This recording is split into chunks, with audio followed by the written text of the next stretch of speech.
नमस्कार, आप देख रहे हैं जौनपुर टुडे। मैं हूं शुभम अग्रहरी।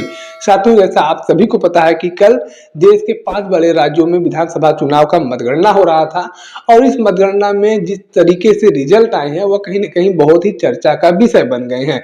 5 राज्यों में से 3 राज्यों में भारतीय जनता पार्टी सरकार बनाने जा रही है और इन 5 राज्यों में से सबसे अहम राज्य जो था वह भारतीय जनता पार्टी के लिए पश्चिम बंगाल का था। जी हाँ, पश्चिम बंगाल में भारतीय जनता पार्टी ने एक तरीके से यह कहा जाए तो गलत नहीं होगा कि वहां पर भारतीय जनता पार्टी ने क्लीन स्वीप किया है। जिस पश्चिम बंगाल को ममता बनर्जी का गढ़ कहा जाता था, उस पश्चिम बंगाल में ममता बनर्जी को ही क्लीन स्वीप करने का काम भारतीय जनता पार्टी ने किया है।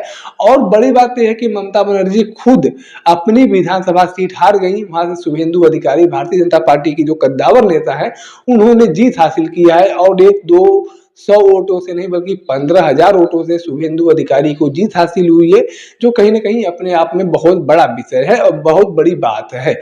और कहीं न कहीं ममता बनर्जी की यह हार सिर्फ एक व्यक्तिगत हार नहीं था बल्कि पार्टी के लिए भी बहुत बड़ा संदेश था।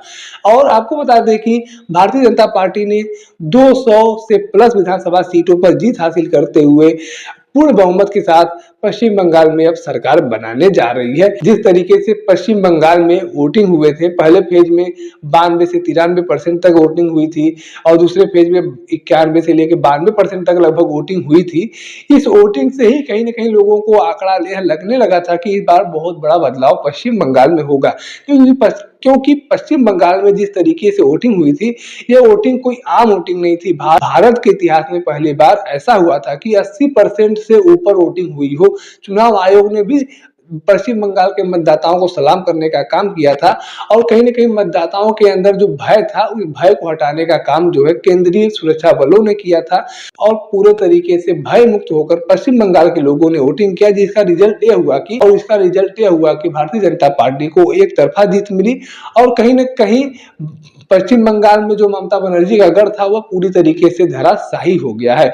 वहीं अगर असम की बात किया जाए तो असम में भी भारतीय जनता पार्टी की हैट्रिक हो गई है। तीसरी बार एक बार फिर से भारतीय जनता पार्टी की सरकार बनने जा रही है। पुडुचेरी में भारतीय जनता पार्टी की सरकार बनने जा रही है।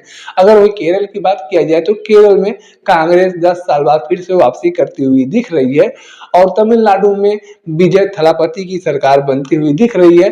विजय थलापति जो कुछ महीनों पहले एक नई पार्टी का गठन किया था, आज वह इस मुकाम पर पहुंच गया है कि अपने पार्टी के गठन के ही कुछ महीनों बाद विजय थलापति मुख्यमंत्री के चेहरे हो चुके हैं और शायद वही मुख्यमंत्री भी बनने वाले हैं।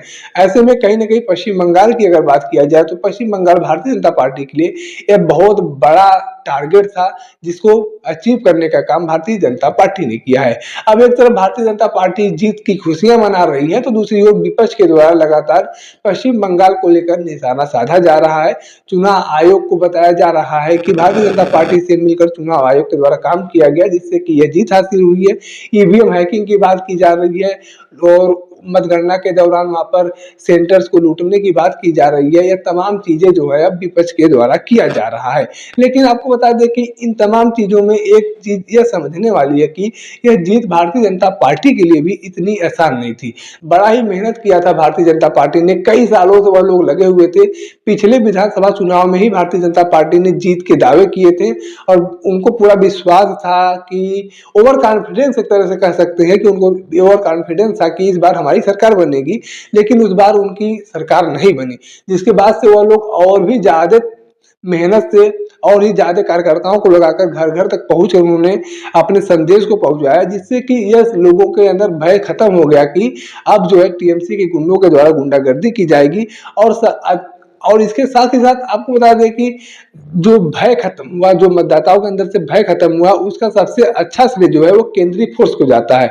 केंद्रीय सुरक्षा बलों के द्वारा जो वहां पर व्यवस्थाएं संभाली गई, जो लोगों के अंदर सुरक्षा दिया गया, इससे कहीं न कहीं मतदाताओं के अंदर एक तरीके से जागरूकता भी आई है और उनको भय से मुक्त होने का भी, और वो भय से मुक्त हुए हैं, जिससे कि उन्होंने बड़े लेवल पर पोलिंग बूथ तक पहुंचकर वोटिंग किया है और उसका नतीजा यह निकला है कि एक तरफा जीत भारतीय जनता पार्टी को मिली है और अब भारतीय जनता पार्टी सरकार बनाने जा रही है। हालांकि अभी तक यह क्लियर नहीं हो पाया है कि अब भारतीय जनता पार्टी की ओर से किसको मुख्यमंत्री बनाया जाएगा, किसको उप मुख्यमंत्री बनाया जाएगा। अब इन सभी चीजों पर अब इन सभी चीजों पर विचार विमर्श चल रहा है। बाकी इस विधानसभा चुनाव को लेकर आपके पास कोई जानकारी है, कोई राय है तो कमेंट बॉक्स में लिख सकते हैं। धन्यवाद।